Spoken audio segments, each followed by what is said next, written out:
Au laboratoire du Mans, Arnaud Miquel, président de l'Agence nationale des fréquences, s'est déplacé spécialement pour nous, ainsi que son attachée de presse. Elle prend en note tous nos échanges. Ils ont préparé avec soin leur intervention, comme le montre ce document interne que nous nous sommes procurés.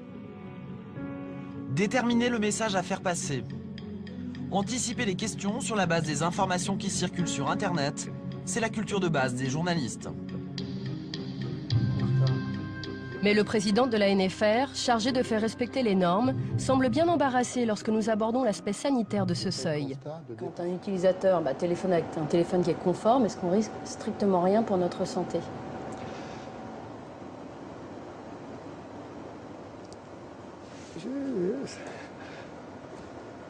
Moi, je ne peux pas vous dire ça, je n'ai pas de compétences en matière de santé. Est-ce que vous risquez, tout à l'heure, vous étiez en train de fumer une cigarette. Est-ce que vous risquez rien pour votre santé quand vous fumez une cigarette? Moi, si, on nous dit fumez-tu, ça on le sait, c'est marqué sur les paquets de cigarettes. Moi, je ne suis pas compétent pour vous dire ça. Fumez-tu, on me le dit, je le crois. Mais le téléphone portable, je veux dire, est-ce que les normes sont protectrices pour notre santé? Est-ce que ça veut dire qu'on nous garantit aucun risque en dessous de ces 2 watts par kilo?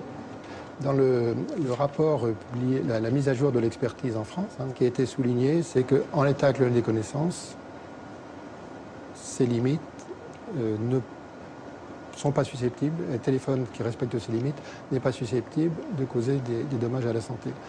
Ça veut dire que c'est en l'état actuel des connaissances. Peut-être que dans 10 ans, on nous dira qu'en fait, ces normes n'étaient pas protectrices. Ce qui est dit, c'est ce qui est dit, Pourquoi ce malaise? Sans doute parce que de plus en plus de chercheurs font un lien entre certaines pathologies et le téléphone portable, et cela depuis plus de 10 ans. En 1998, le mobile déferle en France. L'État décide alors de lancer un programme de recherche appelé Comobio. Différents laboratoires vont travailler sur l'impact sanitaire du téléphone. Ce projet est financé pour moitié par les industriels du secteur, et le coordinateur de Comobio n'est autre que Bernard Verret.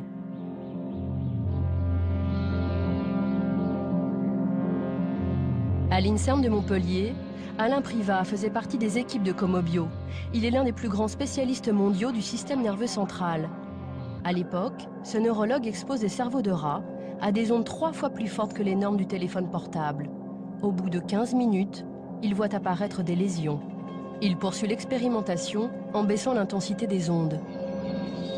On a appliqué des doses beaucoup plus faibles d'irradiation, proche du téléphone portable, de l'ordre de 1,5 W, alors que les doses admises pour les téléphones portables sont 2 watts. Et cette fois, avec des doses fractionnées dans le temps, pendant plusieurs semaines, et on a retrouvé exactement les mêmes lésions. Ce qui veut dire qu'il y a des traces au niveau du cerveau d'un rat après exposition aux ondes électromagnétiques. C'est-à-dire, quelle question est posée avec cette étude-là, en fait, par rapport à l'homme et l'utilisation du téléphone portable? Eh bien, ça veut dire que, à terme, si vous voulez, pour les gens qui utilisent beaucoup de téléphones portables, pendant peut-être plusieurs minutes, voire plusieurs heures par jour, il pourrait y avoir des modifications dans leur cerveau qui seraient susceptibles de déclencher des maladies, comme des maladies graves, comme peut-être l'épilepsie, ou aussi on a pensé à la maladie de Parkinson. Et donc, ça vous a un peu inquiété sur le coup? Sur le coup, ça nous a inquiété parce qu'on sait très bien que les cellules qui sont atteintes, ces cellules qu'on appelle des astrocytes, on découvre de jour en jour qu'elles jouent des rôles de plus en plus importants au niveau du système nerveux central. Donc oui, c'est quelque chose qui nous a inquiétés, certainement. Pierre Robineau, lui aussi faisait partie du programme Comobio. Cet ancien directeur de recherche du CNRS de Bordeaux exposait lui aussi des rats aux ondes d'un téléphone portable. Il découvre que la barrière hémato-encéphalique, qui protège le cerveau des substances toxiques, s'ouvre sous l'impact des ondes.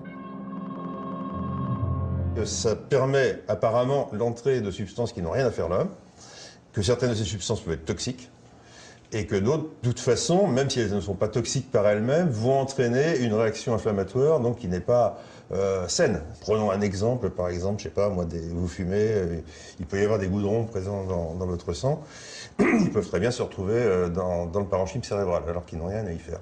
En plus, bon, il y a un phénomène inflammatoire qui se développe, avec une possible toxicité pour les neurones avoisinants. Donc ça veut dire que les ondes peuvent provoquer en fait des œdèmes dans le cerveau des rats que vous avez étudiés?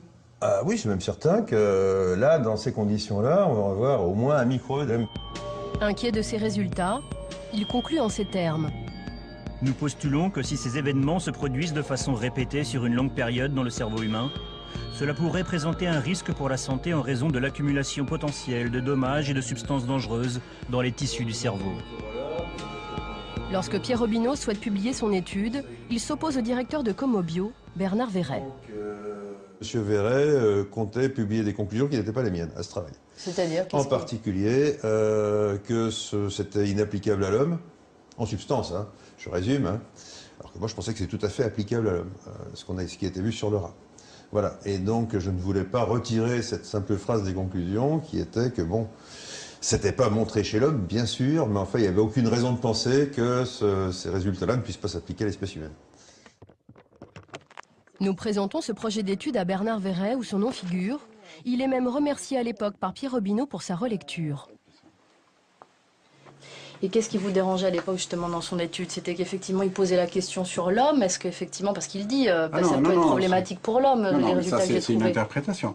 Moi je m'en tiens aux faits. Je lui ai dit, c'est pas probant au niveau scientifique, on ne peut pas publier, je pense que ça n'aurait pas été accepté, bon on arrête là. Et donc comme aucun accord n'a été trouvé à ce sujet, et que M. Verret m'avait dit que je pouvais publier donc mes conclusions à moi, mais qu'il retirait son nom et celui de son laboratoire dans ce cas-là du travail, ça rendait la publication quasiment impossible, sauf pour moi à accepter finalement les conclusions de M. Verret et ne pas publier les miennes. Voilà. L'étude de Pierre Robineau ne sera donc jamais publiée. Alain Privat, de son côté, veut poursuivre ses recherches pour exposer plus longtemps les rats aux ondes électromagnétiques. Mais il n'obtiendra pas les budgets nécessaires. On n'a pas pu continuer parce que les crédits, si vous voulez, qui étaient des crédits publics hein, ou semi-publics, publics-privés, n'ont pas été renouvelés. On a fait une demande qui n'a pas été retenue. Et on vous a dit pourquoi ? Alors on n'a pas dit pourquoi, mais bon, j'ai pu savoir de façon indirecte que finalement les résultats que nous avions obtenus n'étaient pas exactement ceux que l'on attendait. C'est-à-dire c'est-à-dire que bon, l'idée de départ était de montrer que ces ondes électromagnétiques étaient d'une innocuité totale, et c'est pas ce que nous avons montré. Donc vous aviez dérangé avec votre étude? On peut le dire. Au final, les deux études du programme Comobio qui montraient les effets néfastes des ondes du téléphone portable n'aboutiront jamais.